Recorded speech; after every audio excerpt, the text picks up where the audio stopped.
We can start, yes. Lee, I give you the possibility to present our seminarist for today. Okay. Okay, go ahead. Hello, everyone. Good afternoon. Today we are very pleased to have Professor Ercan Kuruoglu here to present his work. Professor Kuruoglu, he received his PhD degrees in information engineering from University of Cambridge in 1998. And now he is a full professor at Tsinghua-Berkeley Shenzhen Institute. His research interests are mainly focused on statistical signal and image processing, machine learning, and information coding theory with applications in remote sensing, environmental science, telecommunications, and computational biology. And today he will give a talk on beyond transdimensional sampling, generalized Bayesian model selection. So, Professor, you can please start your presentation now. Thank you. Thank you very much, Dr. Wang Li. It's a great pleasure. 我是很高兴你们认识。Is that true? I don't know. 欢迎。I'm very happy to meet you all. It's always very exciting to meet intelligent people. I would like to thank Professor Ali Mohammed Jafari for his kind invitation. Actually, my history with Professor Jafari starts, like 30 years ago, because my supervisor in Cambridge was a friend, I guess, and also a follower of the work of Professor Jafari. I remember actually William Fitzgerald. I'm talking about William Fitzgerald. He came back from a conference and told me that he met you and he talked with you. I remember that day very clearly. And then after I graduated from my PhD in Cambridge, I've been to INRIA, France, and then I moved to Italy. And the main project we had in Italy, in PNR, was about what was source separation for astrophysical images. And I proposed to approach the problem with Bayesian method, thinking that, well, I will be the first one to do it. But of course, when I searched it, I found Professor Jafari's name, that he already solved the problem. And his work was very inspiring for us to model it for a real image processing problem. We used his mathematical formulation. So later, I also visited Professor Jafari in France, and now I'm very happy to meet him again online in China. And we are both in China and hope to meet again face to face. So yes, I have really to thank you to accepting for this seminar, and it is really a very good occasion to see each other, at least virtually, but I hope that in the future we will see each other in presence here. Thank you. Thank you. It's my pleasure, and it's also my hope. So today I would like to talk about a topic which unfortunately is a bit theoretical.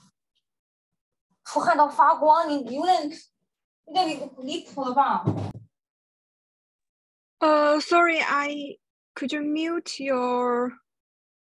the audience? Could you mute your microphone? Okay, is it okay now? Yes. Oh, sorry about that. Okay, it's okay.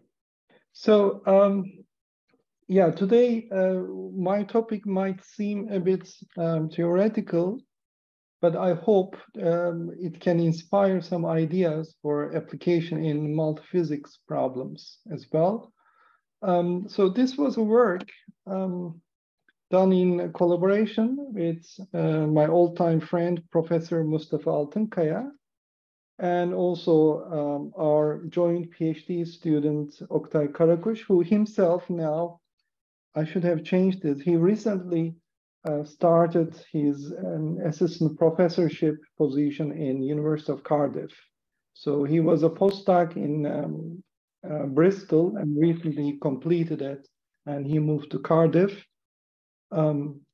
So the idea we had was that, okay, this approaching the problem with Bayesian methods, especially MCMC, Markov chain Monte Carlo, gives us so many possibilities, including the model selection problem, but we felt that it was a bit limiting formulation. We felt that we needed a formulation that allowed us not only to choose the dimension of the problem at hand, but any kind of model class that we prefer not to tell beforehand to our system, but learn on the fly.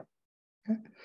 So I will start going through some basically known things just to prepare the terminology and make other discussions that follow to be simpler. So I hope it will not be too boring for you. So the problem we face is a very general problem that you are given a group of data, and before you attempt, and your task might be clustering, the question is whether you know the number of clusters before you start doing it or not. Okay? Of course, now there are some unsupervised methods that allow you to do it. But if the problem gets more complicated, like a classification problem, like in this much more complicated satellite image, someone maybe should tell you beforehand how many classes you expect to find in such a complicated image. Or in a modeling problem, depending on the model size you have, or the classes of models you can legally consider, like linear models or polynomial models or other general nonlinear models, your answers can change a lot. So can you come up with an algorithm that does it for you before you specify it? Okay? A simplified problem can be the parametric random process estimation problem, where you may begin an autoregressive process, or, sorry, I'm trying to get my cursor. Do you see my cursor? Yeah. Okay. Yes, so, yes. Okay. So, for example, this autoregressive process is a autoregressive moving average process. And in most of the problems, I have to start solving this problem with the knowledge of M, or M and N together. Okay, we can move even to more complicated problems, like this case where I have a polynomial AR process. Then your question might be whether my process is linear or nonlinear, and then decide also on the dimension of the memory of my autoregressive process, and possibly also the degree of nonlinearity. Yet another example, I may be looking at some EEG data. I get through several channels some EEG data, but what kind of components are there in this in these signals that I obtain? For example, do I get some artifacts coming from blinking my eye? Okay. And if so, can I tell you beforehand that that's only a disturbance that you expect, or can there be other signals that you are not aware of and you may find? Okay, like, is there some deep process going on your brain? On top of it, you have some additional signals. And what are how can you decide on the number of these? So in general, the question that we want to answer, can we learn on the fly the parameters, the model dimension, and the model class all together? Okay, and this would help us avoid performing an exhaustive search on model space. Now people use the more prestigious term grid search. It sounds less awful, but it is still as awful as exhaustive search. Okay? So our approach, and of course all of you, since you are attending this workshop, is Bayesian learning. We believe in the Bayesian way, or we are honest in admitting that we cannot know everything, and there is an uncertainty in every problem that we study. Okay? So the nice thing about Bayesian analysis is, of course, it gives us solutions in terms of posteriors, not only point estimates. And this gives us lots of possibilities. The foremost is the error analysis. Okay? But it can also help us to compare the rival models, and it progresses learning sequentially in a way very analogous, similar to how our brain learns. So our prior in the next observation becomes our posterior, our prior with our evaluation of it in our brain or in our system becomes our posterior, then our posterior for the next observation becomes our prior, and so on.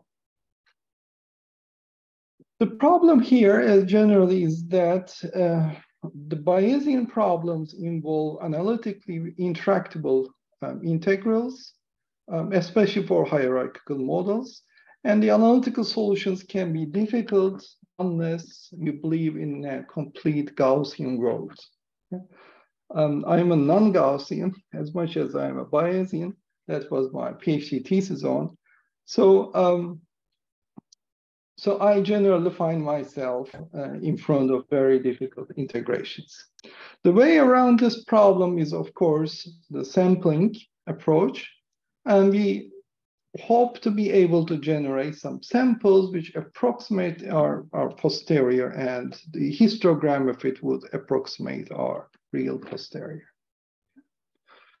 So the simplest approach would, of course, be rejection sampling. If you cannot sample, or if you don't know your posterior and you want to sample from there, you try to give an envelope which is much simpler to sample from, but then you need to introduce an accept-reject mechanism that makes sure that your samples come from the correct posterior and not from this wrong gray area.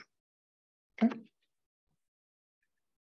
Now, there are various drawbacks about it. The first thing is that it can waste most of the samples you generate unless you design a very good envelope. But the second most important problem with this approach is that it samples always from the wrong distribution, and it doesn't improve. But we want to introduce to our system learning, and that's the key. So the Markov chain theory luckily provides a solution. And we know that if our Markov chain is irreducible, aperiodic, and time reversible, then the random walk that we generate satisfies a detailed balance equation, which means that it converges to a unique stationary distribution. Okay. And our aim is to construct a scheme that gives us this, a random walk that follows a Markov chain that gives us our desired posterior. And the way to guarantee this is that to design a clever accept-reject mechanism. And this is exactly what Markov chain Monte Carlo is doing. Okay? You can see here an example run of how cleverly it finds the tip of a Gaussian distribution. Okay? So there are different versions of it, but the key is, of course, this accept-reject ratio. This one is of Metropolis Hastings. In Gibbs algorithm, we use the conditional distributions and so on. Okay, and this is the code in its most general form. It's very simple. Okay, now the question is, what if my model dimension is also variable? Like if I have my autoregressions, my K here is also a variable. Or if I'm trying to fit a Gaussian mixture model to my data, K, the number of components here, is also a variable, and I don't know it beforehand. How can we adapt MCMC to it? Which is, for us, the same question as, can we design a random walk over the space for K? So that means change of parameter vector dimension, possibly at every step. And a solution for this was provided by Peter Green very cleverly in his method. He basically augmented his parameter vector with the additional dimension.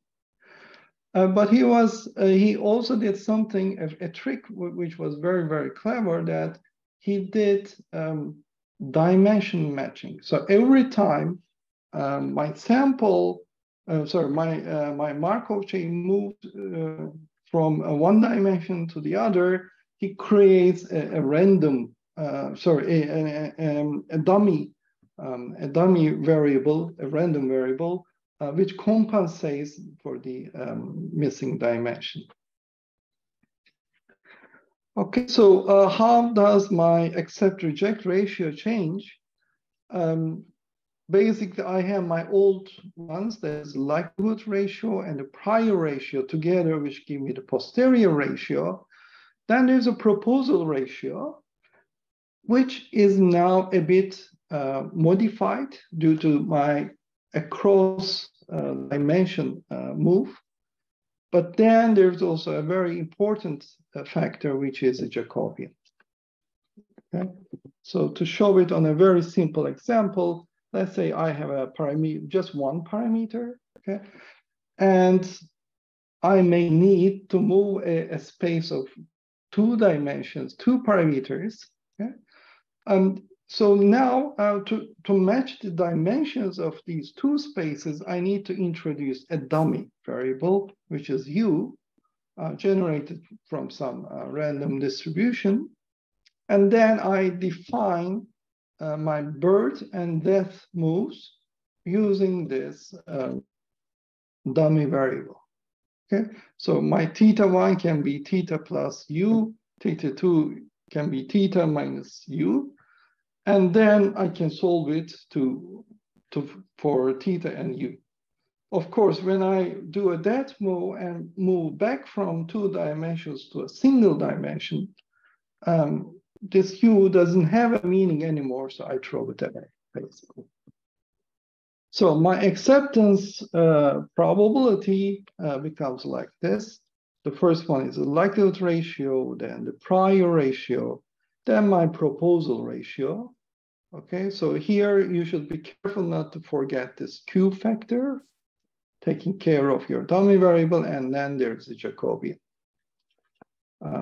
I find the most difficult part, the third one, actually, the third factor. So, okay, I remember. Can I ask you to come back to the main idea of RGM? Because I think that the audience that we have, they need a little more details about the philosophy of RGMC. Okay. One. Here, yes. This one, okay. Yes. So, so MCMC, I guess most of you know it. It is this Markov chain Monte Carlo method, but it assumes that your model dimension is fixed. So your Markov chain moves in a space that has fixed dimensions. Now the question is, how can we make our Markov chain to move across dimensions?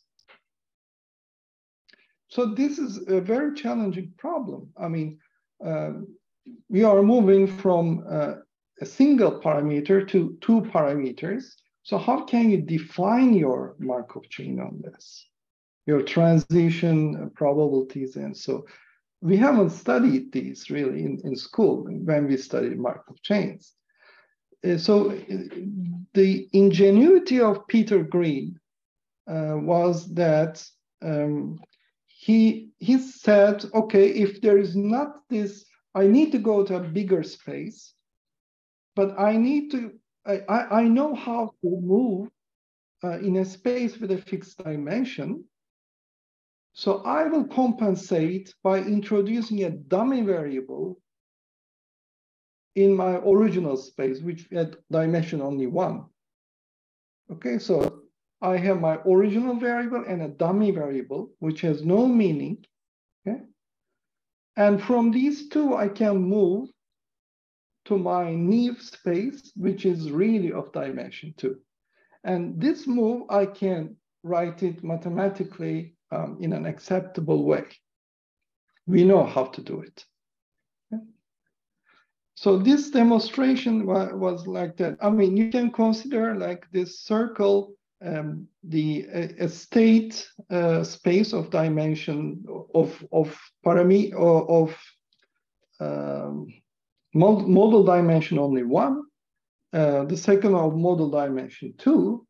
So at some point, that let's say I'm moving in this space, looking for the best model for my data. But I see that that's not enough. And I want to move to a higher dimension. Like if I have an autoregressive process, rather than having only 1 memory, do I want to put memory of dimension 2? Or if I have a Gaussian model, maybe I say Gaussian is not enough. Let's have another Gaussian in addition to it, which is a different mean, different variance, and together they can describe multimodal data. Okay? So I move to this second circle. Okay? But with the coming data and processing it, I may decide that no, this didn't fit that well, my data, and I want to go back to my original space, and I can always jump back. That's why this is called reversible jump. Okay? So jump is across different spaces, but they have to be reversible. Why? Because it has to satisfy, for convergence, the detailed balance condition, which we know from Markov chains. Okay? Is it clear? Any questions on this? Okay. So, so in the classical MCMC, my ratio would have been likelihood ratio times prior ratio and a simple proposal ratio, which could even sometimes disappear. Okay? But this time I need this definitely proposal ratio and a Jacobian, a determinant of Jacobian. Why is that? Because I'm moving to a different space.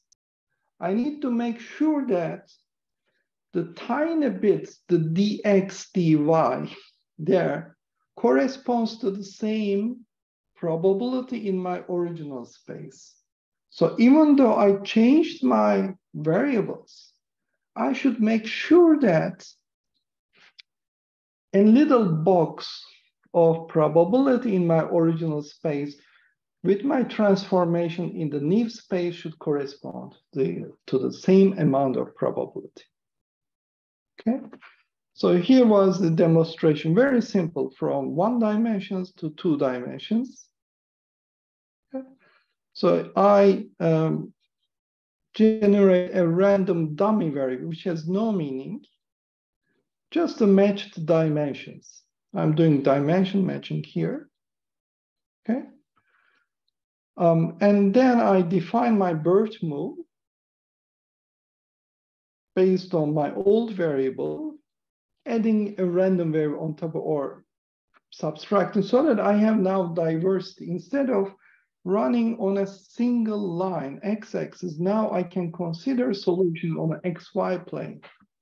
Okay? But my, as the name suggests, my jumps should be reversible. So I should be able to go back to a single dimensional space. So I solve for theta and u from these equations and obtain my that move. Okay? So once you define your birth move, your that move is actually defined as well. They are not independent. And okay, this part comes directly from the classical MCMC. So this part is updated, that move, birth move, and this generating that random dummy variable. You shouldn't forget this. Actually, Oktay, my PhD student, forgot this, and we lost 1 month trying to find where the mistake was. And then Jacobian. Jacobian is maybe the simplest part of this. You just take some partial derivatives, okay? And in the end, it's a number, just a number. Okay? So, has this been applied before? Yes, in many problems, in parametric processes like AR, ARIMA, fractional ARIMA, and so on, mixture processes. Peter Green himself wrote his famous 97 paper, which was very much clearer to understand, actually. Mixture of normal distributions, and then Poisson distributions. And one of my students also did a version for mixture of alpha stable distributions. And then many applied problems as well. Detection of clusters in disease maps, variable selections, drift estimation, generation of road network maps. For example, the group of Josiane Zerupia in INRIA, France, she did a lot of very interesting work on stochastic geometry, like fitting roads, rivers on maps. Okay? And this was all using reversible jump MCMC. Okay? Now, here comes the contribution of this talk. So we looked into the original paper of Peter Green. It's a bit heavily written paper, so a bit difficult to understand.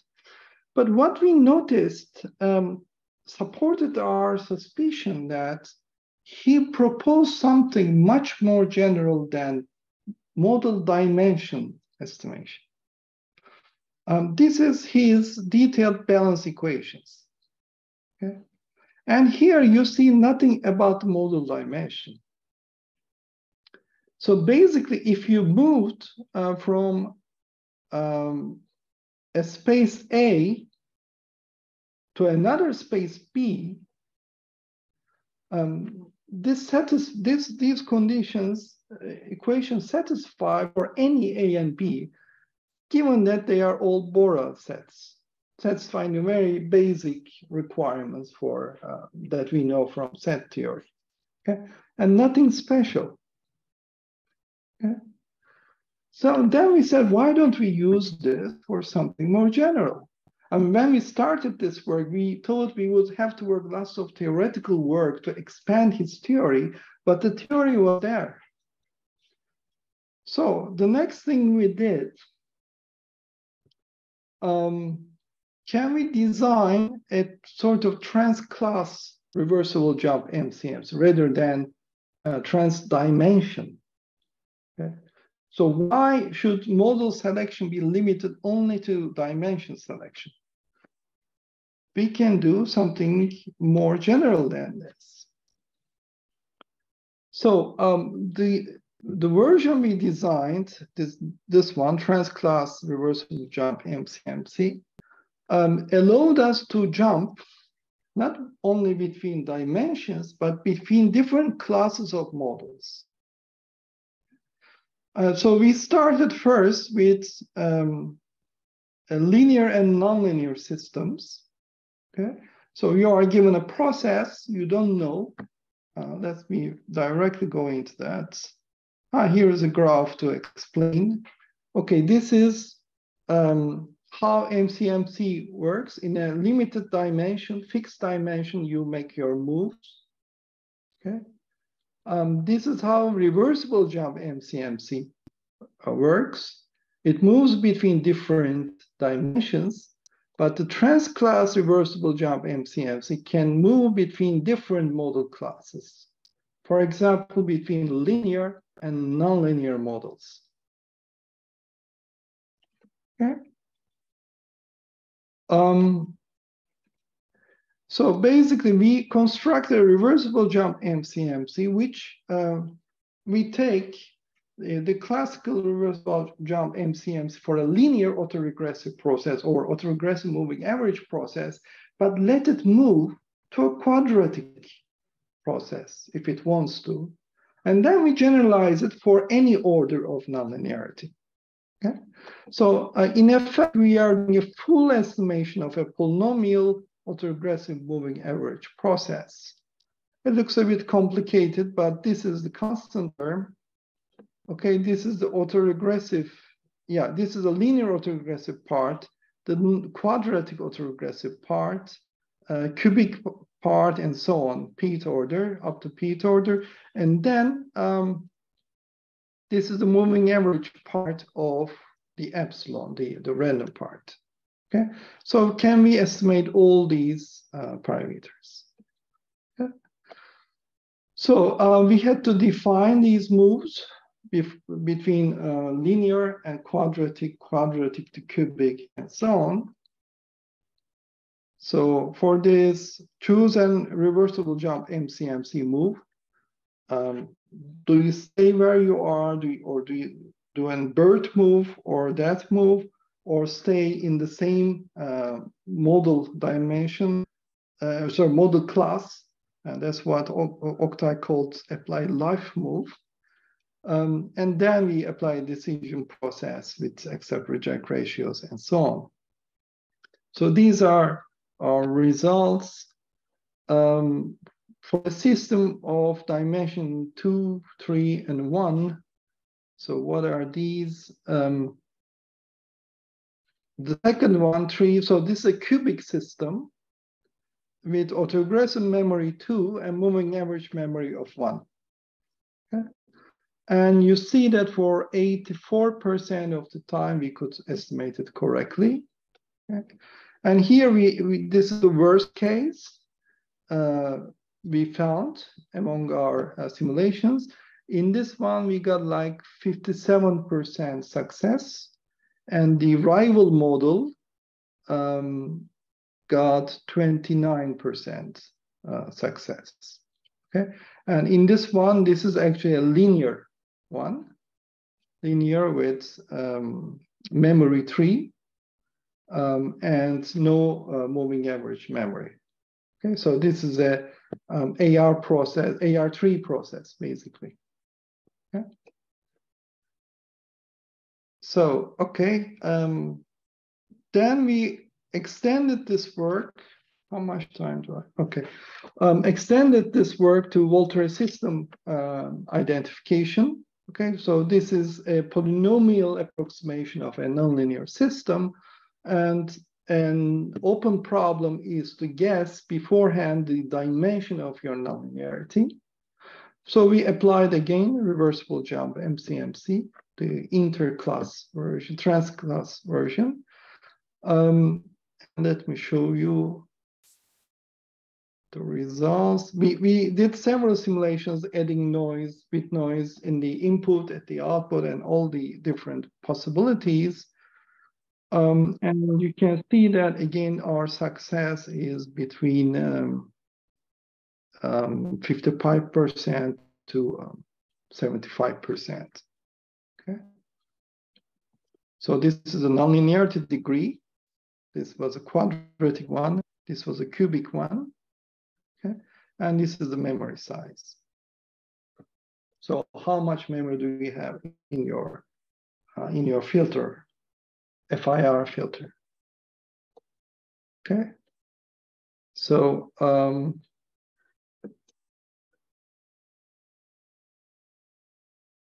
okay, so let's move. We looked also in some nonlinear channel estimation problems, and we got very satisfying results. Okay, we can correctly detect nonlinearities in the channel. Okay, then another application we looked into is we called it the first type of problems we solved the transstructure ones, like we were deciding on the structure of a process. But can we jump also between different distributions? Like your data, no one tells you beforehand if it's Gaussian or Laplace or Cauchy, whatever. Can you search and find the correct distribution model? So as an application, since my time is limited, I'm going a bit faster. Yeah, we looked in power line communication noise modeling. This is on real data. So there are rival models that were suggested for this noise type.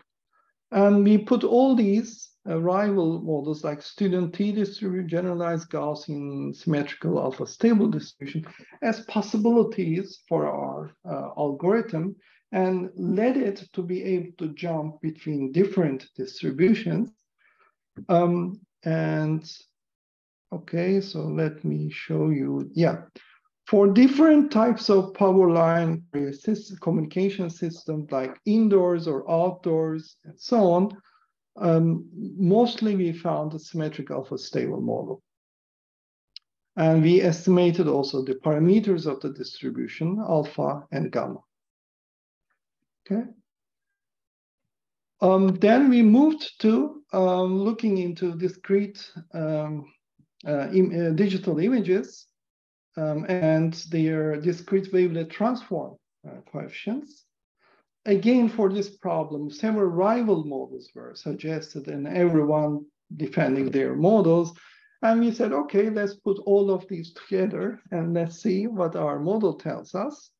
We looked at very different images, from the LENA image to some satellite images or biomedical images.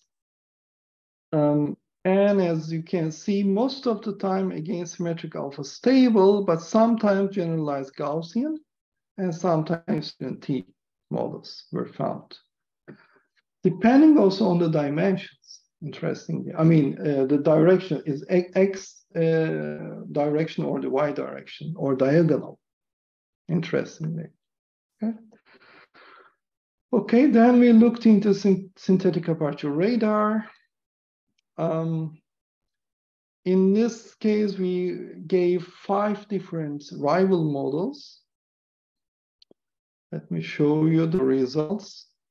For urban images, it found generalized Rayleigh model, but for forest, the K model, or gamma model for agriculture viable or gamma. And these are also in parallel with the previously reported results.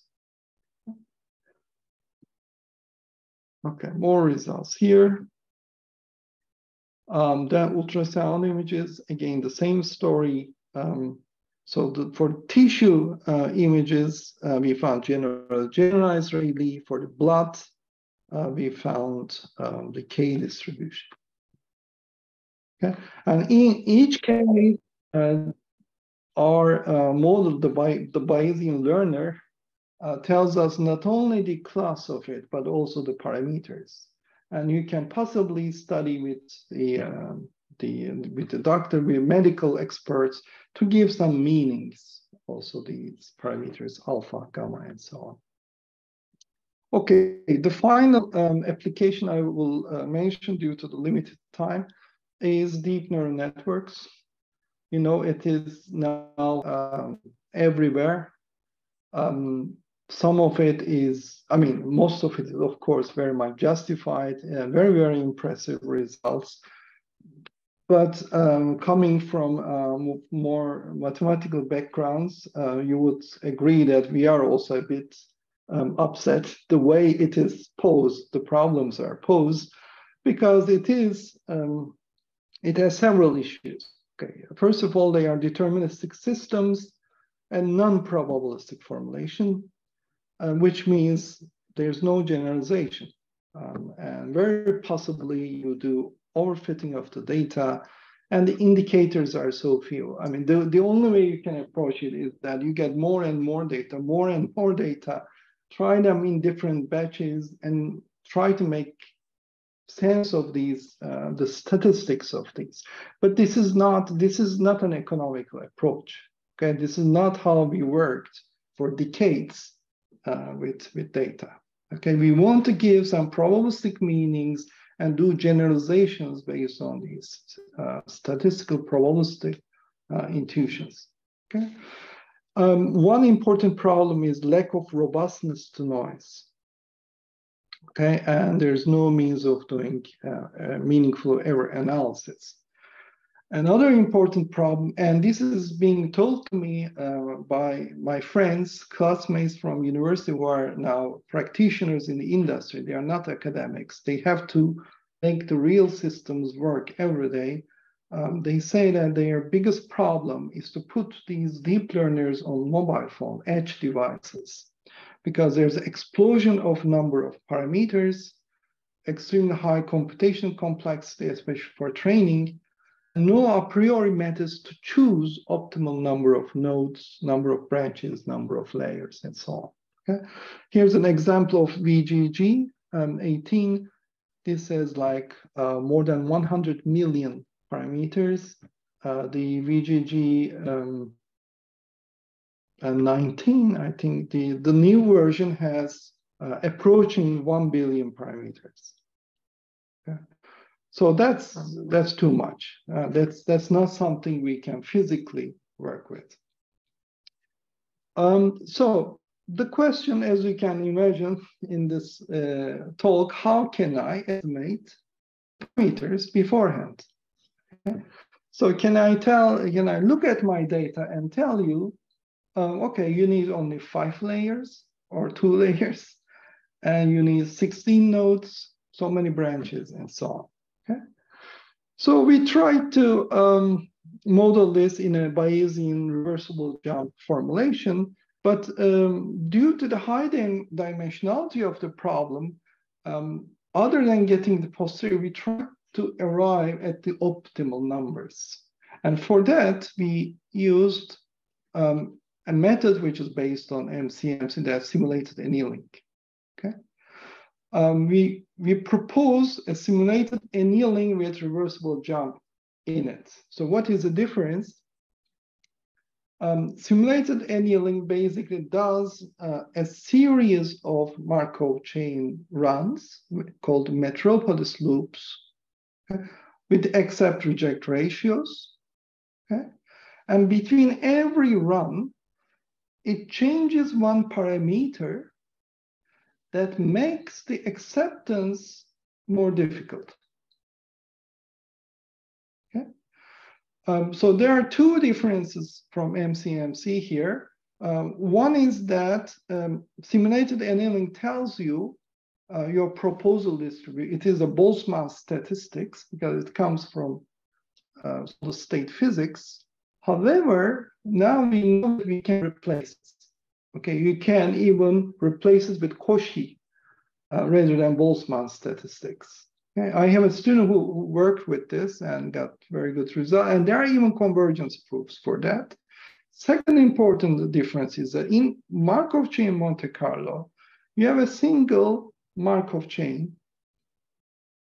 So you look at its convergence. Okay? But since in simulated annealing, at the end of every metropolis loop, let's say 100 jumps, you change the parameter that's called the temperature that changes your acceptance ratio. Now you have a different Markov chain. So this is a non-homogeneous Markov chain. So you should make sure that before you change the temperature, your algorithm actually reaches the stationary distribution. So your metropolis loop should be long enough. Okay. And once you do this, since you are squeezing and basically changing the parameter there, is putting an exponent on your PDF. And what in effect simulated annealing does is to squeeze your posterior so that you catch the maximum point. Okay, so for this complicated problem of neural network with so many parameters, you have so many dimensional posterior with so many different multimodes. You don't want to get into that. You just want to find the good one, okay? The highest probability solution, okay? So simulated annealing gives you that possibility. So here are my reversible jumps between number of units and layers.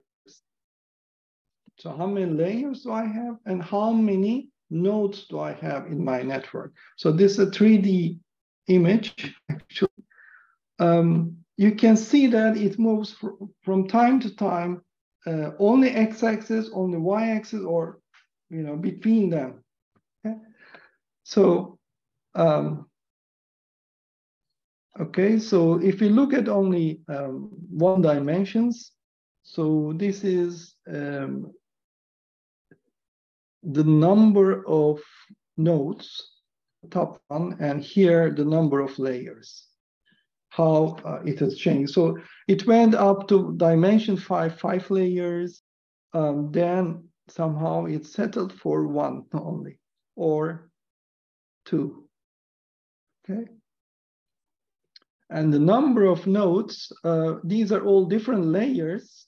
In the input layer, it found a very high number, like 70 nodes, okay? If you have a second layer, so that is a hidden layer, one hidden layer, then the number of neurons there should be something like 33. And if you happen, this tells you to have only a single hidden layer, okay? But if you happen to jump to 2 hidden layers, then here it suggested like 55 nodes there, okay? Then we looked also, that was for feed-forward networks. We looked also in LSTMs, which are used for time series analysis. And I will show you some real data results. The first ones actually were using the CIFAR, the famous database, standard databases. But these ones are not standard database. We collected this data, I think, from Yahoo Finance database. We got some financial data. And here, number of LSTM units, it finds something like 8. And okay, I think this is number of layers. It found something like 3 or 4. Okay. So let me summarize due to the long time I've been talking. We tried to present a formal presentation of reversible jump MCMC and showed that it can be applied in model selection problems in a wider than just dimension selection. It's not limited to transdimensional moves, and it has potential in various applications. Problems, it has high complexity. We should find a solution for it, definitely. Now people are considering Bayesian non-parametrics as an alternative to reversible jump MCMC for more modest complexity. So how can we join these two ideas? Can be one way. Convergence, we can, we know that it's convergence, but we don't know at one point it converges. So this is an open issue. So proposal selection is an important problem here, design issue. You should design your Jacobians or moves very carefully between across the class moves. And what we found, very intelligent way to do it, is to find the points where two different classes overlap or touch each other. If you find that point, you can create a tunnel there to go into the different class. That's the easiest, simplest, painless way of doing reversible jumps. And of course, simulating or reversible jump MCM, any problem is very problem dependent. You should sit down and design it. There are no standard packages. Okay. So we showed that it has immense computational gains when compared to exhaustive searches, really orders of magnitude. It even provided us some physical real results like characterizing PLC noise. Our work on this PLC noise is now receiving lots of citations in that community, in PLC community. SAR images, tissue, ultrasound patches, we found some physical results that can be useful. Now, future challenges, we need to make this time varying because systems change over time. Can we consider a combination with sequential Monte Carlo? I think it's a very interesting direction. There is some early work of Arnaud Doucet and Christophe Andrieux, which tried to join simulated annealing with MCMC. Can we make this also for reversible jump MCMC, for example? Increasing the dimension and other issue to consider. I think I will stop here. Thank you very much for your patience and for following my talk. Thank you very much, Ercan. It was very, very interesting. I really appreciated just the main idea, how to explain the main idea of reverse jump MCMC. That was a point which I think that it was necessary for audience. And also, as I could see that you have applied this method in diverse area. And I think that some of them may interest the audience. In particular, for example, Li Wang, I know that she has worked on using a wavelet transform, digital wavelet transform, in prior modeling of inverse problems, but the question of selection of the type of the wavelet or selection of the number of the layers that we can keep are the points that are very, very interesting. And recently also we are faced to a problem of segmentation.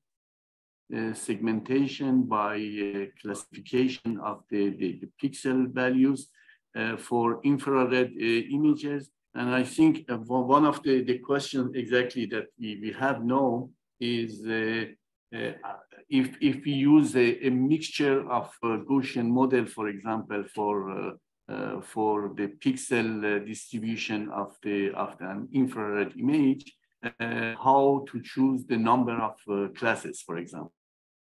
And this gives the number. This gives the number of the segments in an image. So I think that it was very, very helpful this presentation.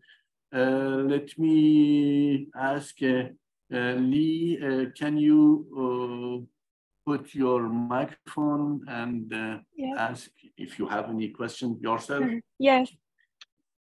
Yes, thank you very much for the presentation. It's very interesting, the work, and I see there are a lot of applications in different domains. And as Professor Jafahi mentioned, we are recently working on the image fusion of infrared and visible image fusion, and using the information of both image to do the segmentation. And I see that you also have the application on image, not only on segmentation, but by on the image, and can you return back to the result of the one on trans-distributional method? I remember you compared, for example, for each model, you use, for example, 3 different distributions for the sampling. Mm-hmm. And in the result, you give a table showing for each, like this. Which application? In all images? Yes, for example, this one. And in the final result, you show that, for example, for not this one, the result with a table. There's a table here, this one? No? No, can you wait, because it's, because the transfer of the video is, this one is, okay. For example, here you showed for different image by using different estimation family. You got different result, and here I think, for example, here the estimation family is for the entire image. My question is actually, for example, for some cases, when we try to set models for the image, maybe for some places, for some areas in the image, model A is better, and for some other areas, another model is better. And for example,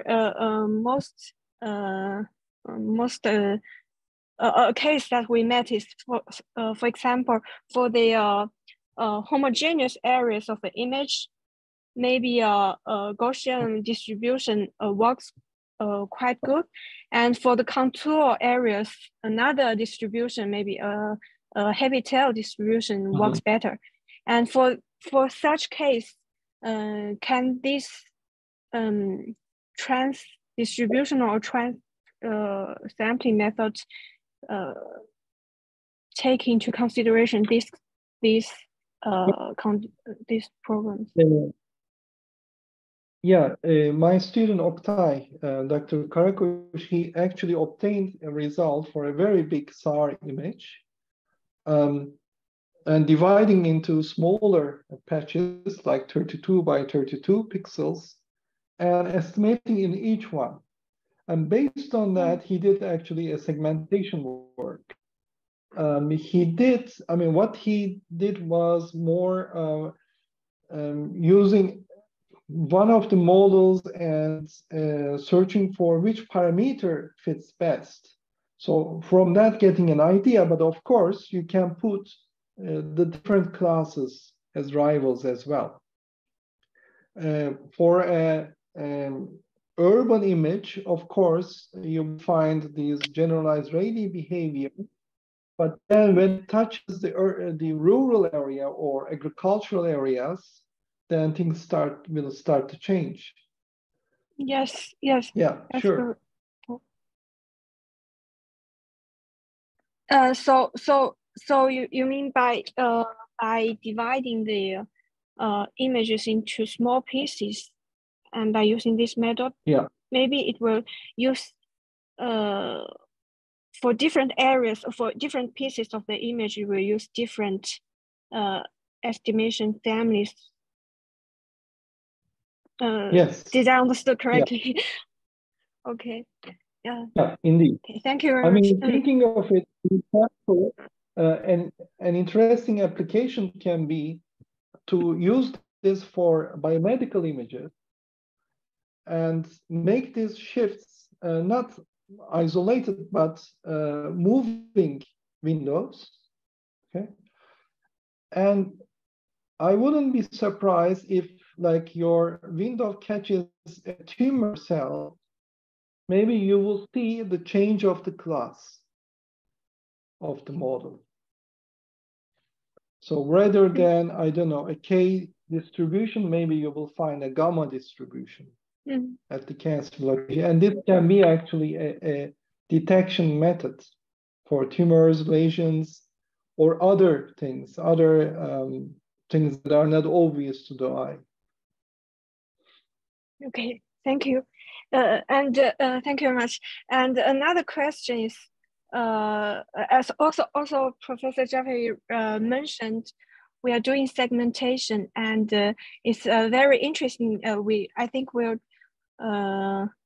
will try to, because it's very difficult to fix the number of labels or number of clusters in the segmentation method. So I think it would be interesting to try to use this transdistributional sampling method, and maybe later, if we have more questions, maybe I will contact you to ask for the details of the sampling method. And the last question is about the neural network, because I think it's also a very interesting topic. How to fix, how to measure how many layers and how many neurons needed for a neural network. So when you mentioned you try to modify parameters to let the acceptance rate decrease, do you mean you try to, for example, modify the number of layers or number of neurons to make to change the acceptance rate? No, I play only, I mean, to me, but simulated annealing only makes acceptances more difficult by a parameter that's an exponential some distortion measure divided by t. It decreases the t. Decreasing the t, it makes it difficult to accept. But when you look at the distribution, what it does is it squeezes the posterior. It makes it more and more sharp. It doesn't. It does this without looking at the dimension. So it doesn't know beforehand. I see. But yeah, I misunderstood the relation. Yeah, now it's clear. I see. You just modify the rate, and then it will the distribution, final distribution will change. I see. Okay, thank you very much. Thank you. Very, very good questions. Thank you.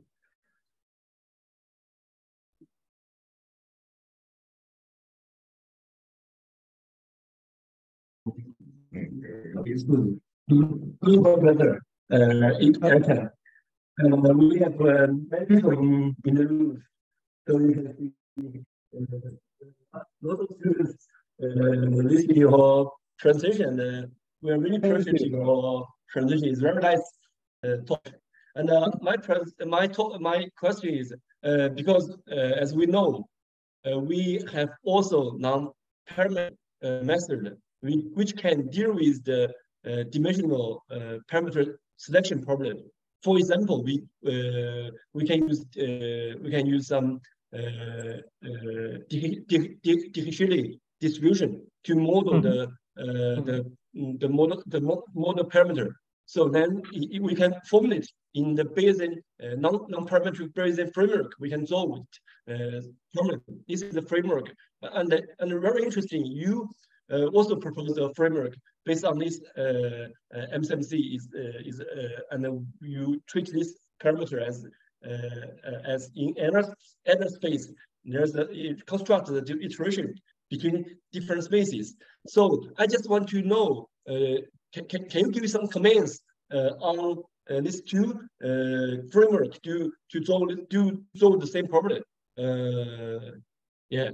Can you give some comments, and which one is, or do you think it's interesting to do some comparison between these two methodology? Okay, thank you. This is my question. Thank you. Can you repeat the methodologies you consider? Oh, what the first one I think the Leon, the first one is an echo. Yeah. There is an echo on the microphone. Oh, in the room. Yeah, probably you have to yeah. Okay. Now I will just get. Okay, I approach the speaker. So my question, the first methodology is non-parametric Bayesian framework. For example, we can model the model parameter model dimension as a decisioning process.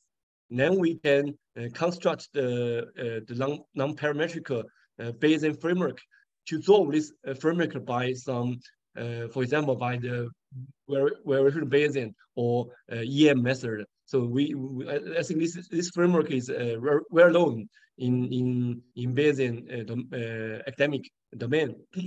So I just want to could you give some comments on these two ways to solve this unknown dimension parameter problem? Okay. Okay, so these are two rivaling approaches. Reversible jump was popular maybe until 10 years ago, and then Bayesian non-parametrics starts to become very popular. One problem with Bayesian non-parametrics is that although it says non-parametrics, it actually means lots of parameters. There are many components that you put in with the arrival of new data. And these additions you make are actually Gaussian additions. So you add more and more Gauss, but the weight of these Gaussian components you decide with the Dirichlet process. So that's where the name comes from. So one issue is that are we sure that the Gaussian mixture really solved the problem?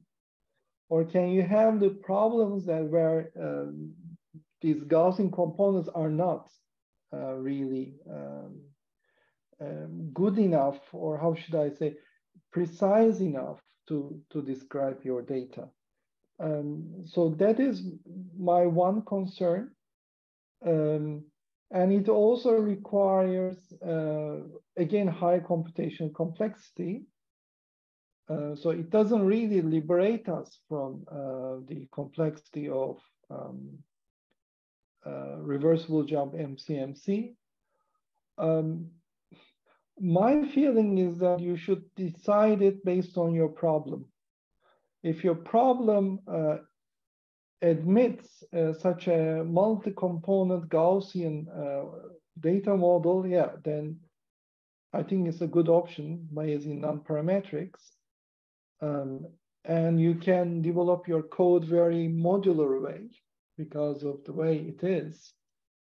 So that's good, but there may be other problems, some physical problems, where you need to actually come up with a distribution that captures really your data. Like in these examples I showed, I think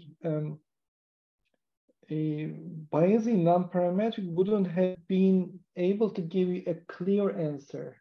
Like here, I'm looking at some satellite images, I'm getting a generalized Rayleigh model, then I can say, oh, this is an urban image.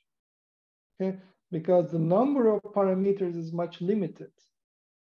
But if I was working with Bayesian non-parametrics, I'm not sure if I could give such a clear description. Of course, computationally, all that stuff that, you know, it works. I mean, the more parameter you get, the more deeper your model becomes, the less interpretable it is, explainable it is. So there is this, how should I, compromise between explainability or modularity, I should say. So in the end, everything depends on the problem. Yeah. So you thank you your comments. Do you think for the real physics problem is better to use the reverse jumping MCMC because it implies or have more implies more physical meaning? That's my personal view. Yeah, I may be wrong, but okay. That's my view. Okay, thank you very much for your comments. Maybe my colleague and the students also have some questions. Okay. Thank you. Dear Professor, may I ask if you're using the Bayesian learning, so how fast could it be to accelerate the computation? So the issue here is whether you can turn your problem into a parallel problem. If it is all linear, I'm afraid it's not that fast. But if you can somehow make your problem modular and decompose it into sub-problems, and you can parallelize it, then it can get much faster. And maybe you should even consider quantizing your problem. Rather than finding solutions in continuous spaces, you should turn into a discrete Markov chain that you have only certain number of outcomes, then things can get much faster. Thank you. Thank you. So that is the end of our questions. Thank you so much. Thanks to you. Thanks to you. Very interesting questions. Probably one question, very general. When we want to make more difficult decisions, for example, if we assume that, okay, I have some data, I know that this data comes from one distribution and we want only to estimate the parameters, this is nowadays an easy. When we do not know the distribution and we want to decide between 2, 3, or a finite number of the distributions, this becomes exactly the technique of it can be. But a main question is that how many data we need, for example, to decide between a Gaussian and a Cauchy. Can we do it if the number of the data are very low, or can we say that, okay, this question, to be able to answer to this question, we need how many data to be able to give a right answer to that? I mean, this is a very, very critical question, of course. I mean, this is heart of the matter. I don't know the answer to this. I think, again, it's very much problem dependent. Like if you're saying Cauchy or Gaussian, that will depend on the how much measure there is in the PDFs of these distributions, and then it can tell you something about data. But for a general problem, I think it's very difficult to answer this. I don't know. It needs the look of a mathematician, actually. No, exactly. I wanted to know your experience for some of the data that you have. I mean, interestingly, I can say this. If you have some heavy-tailed data, learning from it is easier. And you need, sometimes one outlier tells you much more than thousands of normal data.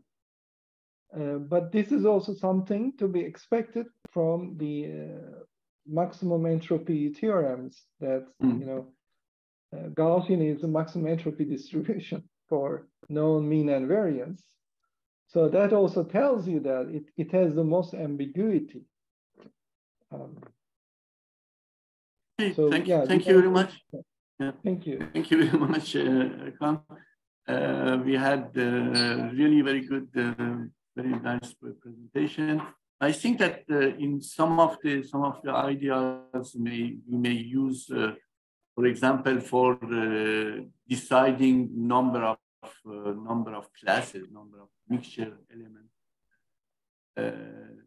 in exactly in image segmentation that may give us some answers for practical applications. Anyway, thank you again. Thank you very much, and I hope that in the future we will again contact you, and we may also organize a joint visit and to see together what are the subject or the application area that we may be interested in to do it together in cooperation. With pleasure. I would also like to invite you and Li Wang or Li and you, all of you, to Shenzhen. That would be a pleasure. And I can also visit you again with pleasure. Okay, thanks very much again. And let probably show everybody if it is possible. And thanks, Professor. Thank you. Thank you very much. Thank you. Thank you. Thank you very much. You can write to me anytime. Anyone can write to me. Yes. One last question is: can you share? Can we share your slides with the audience? Okay. I already sent it to Dr. Li Wang. Okay. Perfect. She can give it to anyone who wants it. I can also send the papers if you are interested. Yeah, maybe I will send you the papers. Yeah, I think that Professor Kuruoglu has created a group in the research group, ResearchGate, and ResearchGate group, and we put all the slides and the presentation and related papers of all invited people there, just to have. Okay. And probably in the near future we had up to know about 6 or 7 presentations. Probably we will organize a kind of one-day workshop or half-a-day workshop where we can try to gather all the past seminarists and all together to see what are the subject on which we can put together some cooperations in the near future. I will contact you. Thank you. Okay, thank you again, and see you very soon. Thank you. Thank you. Bye-bye. Thank you for the invitation. Bye.